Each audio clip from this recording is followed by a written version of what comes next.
All right. Hi, everyone. So, in this particular training, we're going to be talking a little bit about why Victoria and I specialize in chronic illness therapy and also where you can learn more about this particular type of therapy if you're interested in it. Victoria, you want to introduce yourself? Yeah, hi everybody. My name is Victoria Rodriguez. I'm an LPC right across in the South in New Orleans, Louisiana, and I could just not be more excited to join Destiny today to talk to more therapists about what you can do when you have clients who come into your office either in person or virtually who are managing some of those chronic health issues we're going to talk about today. Yeah, Victoria and I both specialize in chronic pain and chronic illness, and Victoria's practices in Louisiana, mine is here in Georgia, and this is all that we do. So we see people with chronic illness every single day, and we're seeing that this as a specialty is growing more and more. I see it the same way as we might see an eating disorder specialty or substance abuse or perinatal mental health. It is a very specific specialty for specific reasons. There are a lot of nuances that you learn along the way when you're working with this population in which traditional CBT methods or even just our traditional ways of doing therapy don't always resonate and sometimes can even do harm. Yeah, absolutely. When I think about what it means to specialize in chronic illness, disability, medical trauma, all of these things that we're covering today. If you're joining us later in the future, drop in the comments what your specialty is. So, Destiny and I were talking about before recording what are some specialty clinics that you have in Georgia? What are some that I have in Louisiana? And so, Destiny, I know you were saying there's a lot of eating disorder specialists there. We have a lot of substance use specialists, perinatal specialists. And the thing that I always say, and let me know in the comments if this feels valid to you or not, is that, not all of our clients are going to go through a divorce. Not all of our clients are going to get pregnant. Not all of our clients will deal with substance use, but all of our clients have a body. And statistically speaking, something can go wrong in that body. So I always say, no matter what you're specializing in, having a good, solid foundational understanding of chronic illness or medical trauma can be so valuable because it interlaps with so many other specialties, right? So if you're a perinatal specialist, you're probably already seeing a lot of the things that we already see. So a lot of medical trauma in hospital systems.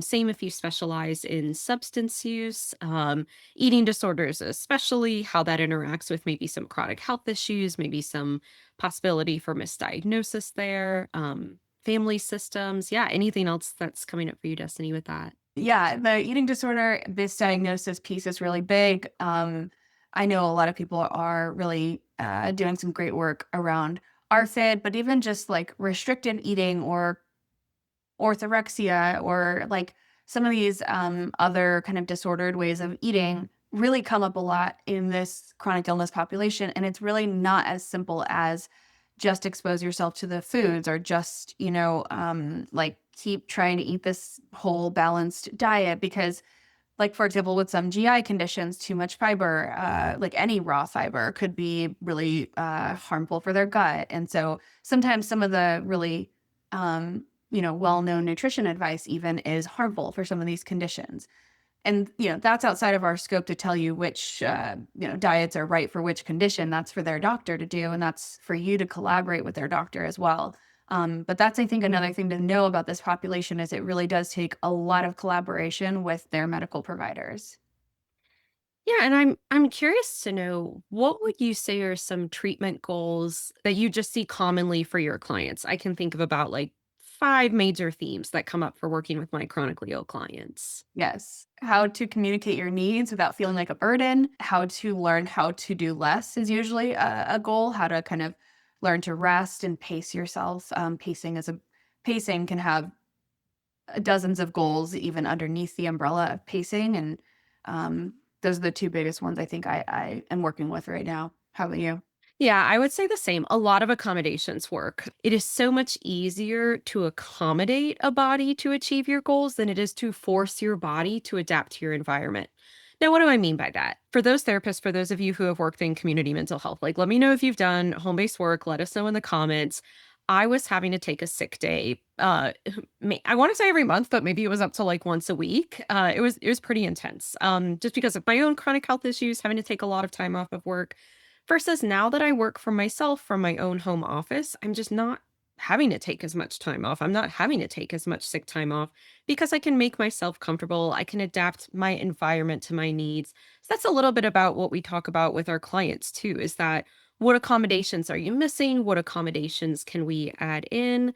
Um, I'm wondering, yeah, if there's anything that comes up for you too. It also makes me think about just myths. That we face as chronic illness specialists, but also that our clients face. Is there anything that Yeah. comes up for you? Yeah, exactly. I mean, if a client is struggling with depression and they are missing and they don't even know yet that they actually have a condition like POTS or Ehlers-Danlos syndrome or an array of different conditions that just simply hasn't been diagnosed yet because it does take an average of 7 to 10 years to get a proper diagnosis. It might be chalked up to depression, and then you might be trying to work with how do you just like get your client out of bed and going to work, because if they don't, then they're going to lose their job, which of course would, you know, um, have a cascade of other issues that we want to help prevent for them. But like Victoria was saying, accommodation, a proper diagnosis, and then proper accommodations that would actually be covered under ADA laws, so even if they don't think it yet, with where they are at in their chronic illness journey, can help them get the right accommodations that they need, or even help encourage them to start looking for a new job if need be. Because sometimes clients will be understandably really resistant to looking for new work, but once they finally understand, what their body needs and that there are actually jobs that can accommodate that, it becomes a little bit easier to help them make that shift if that's the right shift for them. That reminds me the biggest myth I think that I hear from other therapists, and that's why I'm so glad that we're getting a chance to talk to other therapists in this little mini training, is that major medical experiences are always traumatic. And what I mean by that, so when I talk about medical trauma, it's how we talk about other traumas, that the neural pathways get used over and over again until you start to associate these triggers with a traumatic experience. Now, having a chronic illness, if you're able to accommodate that, if you have a great support team, if you have a supportive family or supportive friends or just a supportive boss or environment, that does not necessarily mean that your chronic illness will be traumatizing. It's rather a lot of the stuff around the chronic illness, right? So, for example, a scary ICU stay that might be just totally sensory overwhelming, a lot of overstimulation, having to even talk to doctors. So, like what is it, white coat syndrome, that can be a part of that medical trauma for you. Um, I think, like what you had said earlier, just that guilt that can come up maybe when our bodies aren't, quote, able to do what other bodies do. So, I find it's also, yes, it's about the chronic illness, but it also a lot of it is examining the environment around them, like all these other factors around the chronic health issue. Um, Yep. yeah. Exactly. And that's another part of why this is such a specialty, because that's kind of how my brain works. I'm always thinking in systems and how the system impacts the individual rather than how can we make or kind of, yeah, make the individual kind of fit into the system. And again, sometimes, there's nuance here. Like sometimes they simply don't have a choice. Like they will lose their job and that will create a cascade of other issues if they don't figure out how to push through. But you as the therapist need to know that if that's their only option right now, we should still have goals to over the long haul figure out how we can make changes where. It should not be a just forever kind of thing. Um, and there is a thing called rolling PEM, post exertional malaise, and this is where somebody with chronic fatigue, whether it's because they have simply chronic fatigue syndrome or they have an array of other conditions that cause chronic fatigue, like long COVID, fibromyalgia, EDS, lupus, PCOS. All of these conditions can come with chronic fatigue as a hallmark of the symptoms that they experience. And so rolling PEM is this idea that when you don't fully recover from the last post exertional malaise, which is exactly how, as it sounds, after an exertion, it could be for some people, that could be just as simple as doing the dishes. For other people, it's after a gym session. It can be different for different individuals. They may experience a malaise, a very like crashed, I can't get out of bed, I can't believe how tired I am or how fatigued I am, and that might happen 12 hours later or 2 days later. and it can really throw people off guard. That's regular PEM. PEM. Rolling PEM is when you never really have a full chance to recover from the first PEM, and you have to keep going into the next thing that's going to cause another post-exertional malaise. And so these are all things to, think about. And our 10-minute training, which is ending now, won't cover how to work with all of that. But we are hosting a conference right here in Atlanta.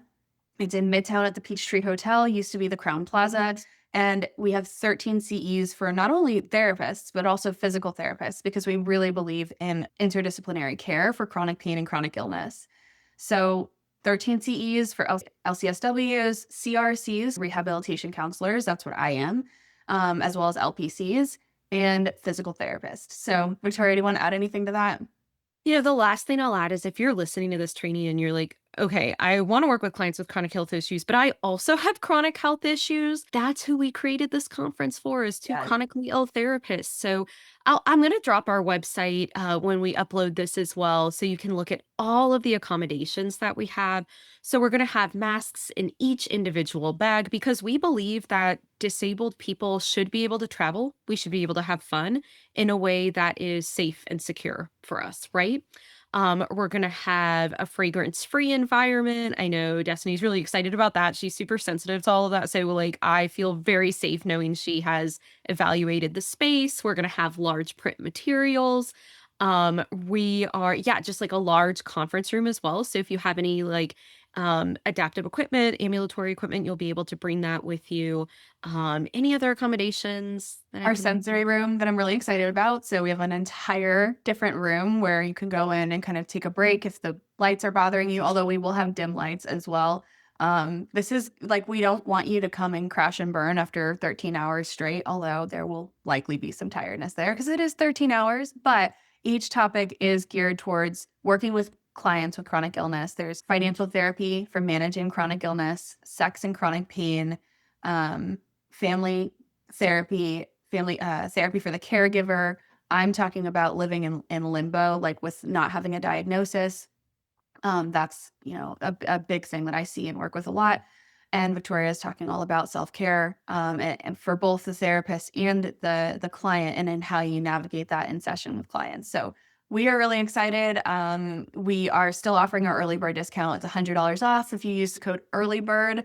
And if you buy 4 tickets at once together as a group, you will get each ticket for $400 and then each ticket after 4 for $200. So the more you spread the word, the cheaper your own ticket can be. And you can bring one table, sponsor exhibitor table, with that group Yeah. discount. So Perfect for our group practices or any of our smaller clinics, or even larger clinics in the area. I know we have some sponsors coming even from all the way in Louisiana and Florida coming to represent. So I just think that's a fantastic opportunity for group practices in Georgia as well. yes. Well, thank you so much, everybody, for watching. If you watched all the way to the end, comment rolling PEM in the in the comments, and we will enter you in our raffle. There will be a raffle at the conference as well. We've got chronic illness authors who have written books about chronic illness. We've got some other fun things in the works. So yeah, make that comment below and we will add you to our raffle. All right. See everybody there. We can't wait.